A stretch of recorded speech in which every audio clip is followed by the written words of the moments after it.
আমরাই হচ্ছে মাছে ভাতে বাঙালি।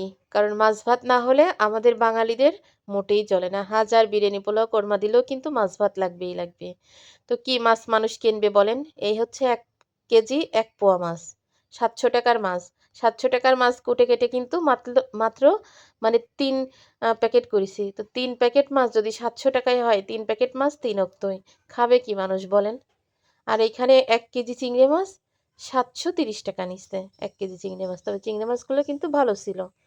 কিন্তু কোনো মাছই নেই। বাজারে গিয়ে সারা এই মাথা থেকে ওই মাথা ২ বার ঘুরে তারপরে হচ্ছে একেবার চলে আসবো।